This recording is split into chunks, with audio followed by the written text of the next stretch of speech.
Halo adik-adik semua, selamat datang di pembelajaran biologi SMA.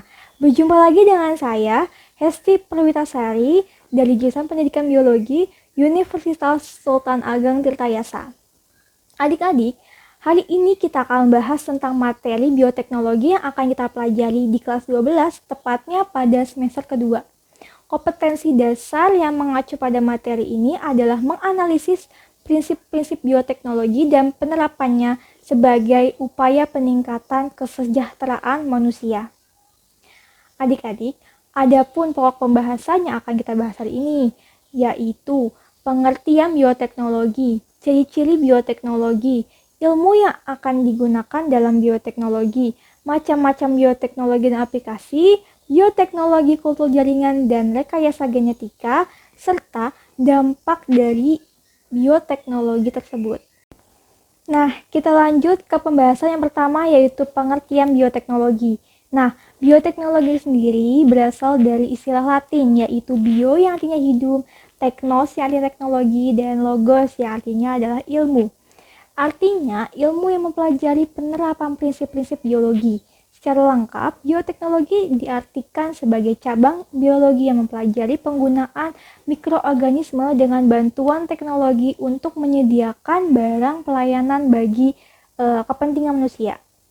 Objek kajian dan aplikasi bioteknologi itu mulai dari produksi makanan yang difermentasi, bahan kimia yang berupa antibiotika, enzim, etanol, asam cuka, asam sitrat, hingga produksi energi yang kita ketahui saat ini adalah biogas.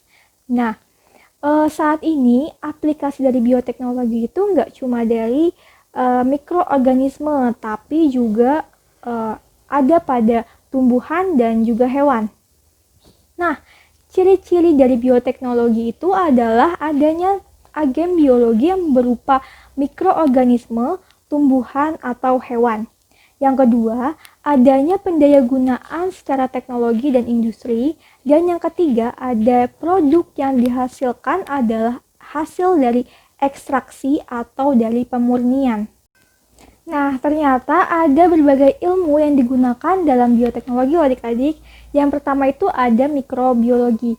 Nah, mikrobiologi ini adalah cabang ilmu biologi yang mempelajari tentang mikroba atau jasad renik. Nah, pengetahuan sifat-sifat dan struktur mikroba mendukung kemajuan bioteknologi, salah satunya dengan mengetahui suhu yang sesuai untuk si bakteri. Nah, pengetahuan tentang suhu optimal bakteri ini sangat penting dalam pembuatan suatu produk bioteknologi, contohnya pada yogurt. Nah, yogurt ini merupakan susu yang difermentasi dengan bakteri Lactobacillus bulgarius. Yang kedua, ada biologi sel. Biologi sel merupakan cabang biologi yang mempelajari sel. Pengetahuan mengenai sifat-sifat dan struktur sel mendukung aplikasi dari bioteknologi. Misalnya pada pengetahuan mengenai tipotensi pada sel-sel tanaman yang bermanfaat untuk kultur jaringan. Yang ketiga ada genetika. Genetika merupakan cabang ilmu yang mempelajari pewaurisan sifat-sifat genetik makhluk hidup dari satu generasi ke generasi lainnya.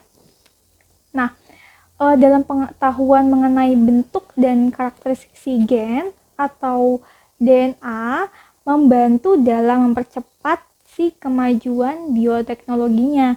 Dan yang keempat ada biokimia. Biokimia merupakan ilmu kimia yang mempelajari makhluk hidup dari aspek kimianya. Dengan bioteknologi, ahli bioteknologi itu dapat memperlakukan makhluk hidup sebagai bahan kimia yang dapat dipadukan dan dapat direkayasa. Nah, ternyata masih banyak lagi ilmu yang digunakan dalam bioteknologi, contohnya pada virologi, teknologi pangan, teknologi pertanian, biologi kedokteran, biologi kehutanan, dan lain sebagainya. Ternyata bioteknologi itu dimanfaatkan sejak ribuan tahun yang lalu di segala bidang seperti industri pangan, obat-obatan, pertanian, kesehatan, dan juga pengelolaan lingkungan. Misalnya pada ragi yang dimanfaatkan untuk pembuatan anggur dan bir sekitar 6000 sebelum Masehi pada tahun 4000 sebelum Masehi, ragi itu dimanfaatkan untuk roti yang mengembang. Dan pada tahun 1512, bahan kimia yang penting bagi manusia seperti aseton, butanol, dan gliserol dapat diperoleh dari bakteri. Nah, di masa lalu, bioteknologi ini dilakukan secara sederhana. Perkembangan yang pesat baru terjadi setelah diketahui mikroorganisme yang melakukan fermentasi.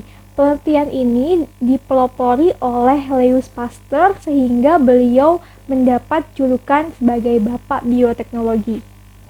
Nah, sedangkan pada perkembangan bioteknologi secara modern terjadi setelah penemuan si struktur DNA sekitar tahun 1950 yang diikuti dengan penemuan-penemuan lainnya.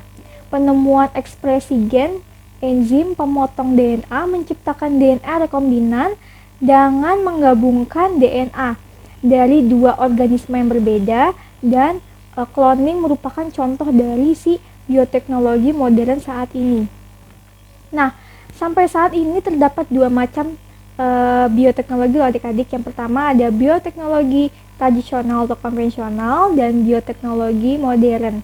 Nah, bioteknologi tradisional adalah bioteknologi yang memanfaatkan agen hayati secara langsung untuk menghasilkan produk tertentu tanpa adanya manipulasi dari agen. Nah, beberapa aplikasi dari bioteknologi konvensional atau tradisional adalah yang pertama, pangan. Beberapa contoh bioteknologi tradisional dalam bidang pangan ini, misalnya tempe yang dibuat dari kedelai menggunakan jamur rhizopus, ada tape yang dibuat dari ketela pohon atau pisang dengan menggunakan kamir, Saccharomyces cerevisiae. Terus juga ada keju dan yogurt yang dibuat dari susu sapi dengan menggunakan bakteri Lactobacillus. Terus juga ada dalam bidang pertanian. Contoh aplikasi dalam bidang pertanian itu ialah hidroponik, yaitu cara bercocok tanam tanpa menggunakan tanah sebagai media tanam. Terus juga ada penyeleksian tanam yang jenis mustard yang dialami oleh manusia menghasilkan tanaman brokoli, kubis, dan kembang kol. Yang ketiga ada peternakan. Nah, contohnya adalah domba angkon yang merupakan domba yang berkaki pendek dan bengkok sebagai hasil mutasi alami, dan sapi Jersey yang diseleksi oleh manusia agar menghasilkan susu dengan kandungan krim yang lebih banyak. Yang keempat, ada kesehatan dan pengobatan. Contohnya pada antibiotik penisilin yang digunakan untuk pengobatan, diisolasi dari bakteri dan jamur. Lalu juga ada vaksin yang merupakan mikroorganisme yang toksinnya itu telah dimatikan dan bermanfaat untuk meningkatkan imunitas. Yang kedua, ada bioteknologi modern. Nah, bioteknologi modern ini adalah bioteknologi yang memanfaatkan keterampilan manusia dalam memanipulasi agen hayati agar dapat digunakan untuk menghasilkan suatu produk yang diinginkan. Ciri khas yang macam ini adalah adanya manipulasi genetik atau gen. Nah, selain itu, bioteknologi modern ini memanfaatkan dasar dari mikrobiologi atau biokimia juga. Nah, aplikasi dari bioteknologi modern mencakup berbagai aspek kehidupan manusia, misalnya aspek pangan. Bioteknologi modern pada bidang pangan ini misalnya pada buah tomat hasil manipulasi genetik sehingga tahan lama, tidak cepat matang, dan tidak cepat membusuk. Yang kedua ada bidang pertanian, yaitu beberapa bioteknologi modern pada bidang pertanian, misalnya pada si tanaman kedelai tengger dan kedelai hijau camar yang berumur pendek dengan produktivitas tinggi diperoleh dari radiasi seleksi biji-biji dari kedelai. Lalu ada dari peternakan, misalnya pada pembelahan embrio secara fisik atau splitting yang mampu menghasilkan kembar identik pada domba, sapi, babi, kuda. Dengan teknologi modern telah dikembangkan dengan teknologi cloning yang menghasilkan klon dari sel somatik. Yang keempat itu ada kesehatan dan pengobatan.